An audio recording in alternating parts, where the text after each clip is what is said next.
నమస్కారం. రామాయణ మహాకావ్యంలోని ఒక చాలా కీలకమైన ఒకే ఒక్క ఘట్టం గురించి ఈరోజు మనం మాట్లాడుకుందాం. ఇది ఒక వ్యక్తి చేసిన సాహసయాత్ర. అయితే ఈ ఒక్క యాత్రే ఒక మహాసంగ్రామానికెలా నాంది పలికిందో ఇప్పుడు చూద్దాం. మన కథకు పునాది ఇదే. ఒక్క వ్యక్తి చేసిన ప్రయాణం ఏకంగా రెండు మహారాజ్యాల మధ్య ఒక భయంకరమైన యుద్ధానికి ఎలా దారితీసింది? ఈ ప్రశ్నలోనే అసలు కథ మొత్తం దాగి ఉంది. దాని తీవ్రత కూడా మనకు అర్థమవుతుంది. సో మన కథ ఇక్కడ్నుంచే మొదలవుతుంది. హనుమంతుడు శత్రువులు కూడా చొరబడలేని లంకాపురిని చేరాలి. దానికోసం అంతులేని మహాసముద్రాన్ని ఒక్క లంఘనంలో, అంటే ఒకే గింతులో దాటేశాడు. ఇది కేవలం దూరాన్ని దాటడం కాదండి, అది అచంచలమైన సంకల్పానికి, అంకితభావానికి ఒక గొప్ప నిదర్శనం. సరే, ఇంత పెద్ద సాహసం వెనుక ఉన్న లక్ష్యమేంటి? చాలా క్లియర్ అండ్ సింపుల్. ఇదొక హై రిస్క్ సీక్రెట్ మిషన్ అన్నమాట.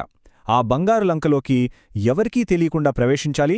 అక్కడ బందీగా ఉన్న సీతాదేవి ఎక్కడుందో కనుక్కోవాలి. అదే సింగిల్ పాయింట్ ఎజెండా. ఇక కథలో ఒక చాలా ఎమోషనల్ పాయింట్కొచ్చాం. విషాదంతో నిండిపోయిన అశోకవనంలో సీతాదేవిని కలుసుకోవడం.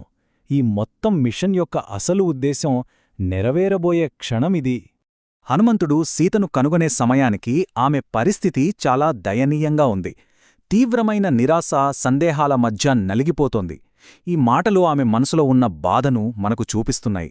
ఆమెలో ఆశ అనే దీపం దాదాపు ఆరిపోయే స్టేజ్లో ఉంది. అలాంటి టైంలో హనుమంతుడు ఒక ఆశాకిరణంలా కనిపించాడు. రాముడు తప్పకుండా వస్తాడు అని భరోసా ఇచ్చాడు. అయితే ఇక్కడే ఆయన తెలివిని మనం గమనించాలి. తాను నిజంగానే సీతను కలిశానని రాముడికి నిరూపించాలి కదా. అందుకోసం ఒక ప్రూఫ్ కావాలి. అందుకే ఒక ఆనవాలివ్వమని అడిగాడు. ఎంత స్ట్రాటజిక్ థింకింగ్ గదా. సీత ఇచ్చిన ఆ చిన్న ఉంగరం, దాని ప్రాముఖ్యత మాటల్లో చెప్పలేం. అది కేవలం ఒక నగ కాదు, రాబోయే పెద్ద యుద్ధానికి అది ఒక సిగ్నల్.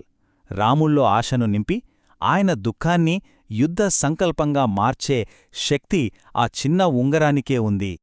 ఇక్కడినుంచి హనుమంతుడు ప్లాన్లో ఒక డ్రమాటిక్ చేంజ్ కనిపిస్తోంది.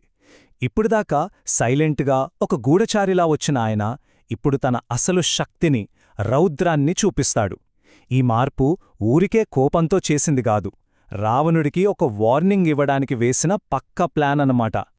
హనుమంతుడి పనుల్ని గమనిస్తే అది గుడ్డి కోపం కాదనే మనకు క్లియర్గా అర్థమవుతుంది. ప్రతి పని వెనుక ఒక ఉద్దేశముంది. రాక్షసులతో పోరాడటం, లంక నగరాన్నే గడగడలాడించటం, ఫైనల్గా లంకను దహనం చేయటం, ఇవన్నీ రావణుడికి ఒకటే మెసేజ్ పంపించడానికి. ఇది శాంపుల్ మాత్రమే, నువ్వు ఎదుర్కోబోయే అసలు శక్తి ముందుంది, జాగ్రత్త అని. సరే, హనుమంతుడు తన పని పూర్తిచేసి వచ్చాడు కదా. ఇప్పుడు దాని ఫలితాలేంటో చూద్దాం. రాముడు ఎలా స్పందించాడు? మరి యుద్ధగతిని మార్చేసిన ఒక కొత్త స్నేహబంధం ఎలా ఏర్పడింది? ఆ ఉంగరాన్ని చూశాక రాముడి గుండె బద్దలైనంత పొనైంది. ఆ మాటల్లో ఎంత వేదన ఉందో చూడండి. కాని ఆశ్చర్యం ఏంటంటే అదే బాధ, అదే శోకం ఒక భయంకరమైన సంకల్పంగా మారింది.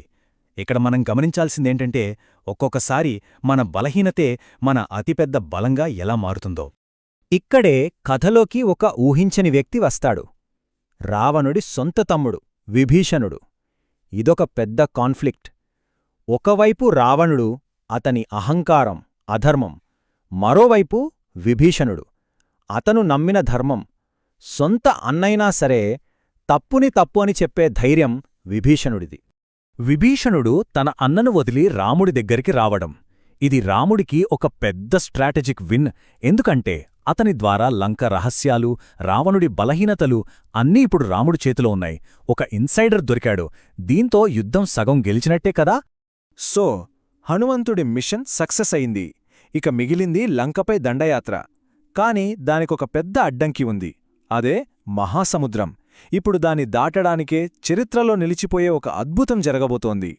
ఆ అద్భుతమే ఈ వారధి నిర్మాణం. రాముడి సైన్యం యొక్క ఐక్యతకు, సంకల్ప బలానికి ఇదొక గొప్ప ఉదాహరణ. సైన్యం ఎవరంటే వానరులు, వాళ్ల నాయకుడు రాముడు. ప్రతి వానరులు రాయి రాయి పేర్చి ఆ అసాధ్యాన్ని సుసాధ్యం చేశారు.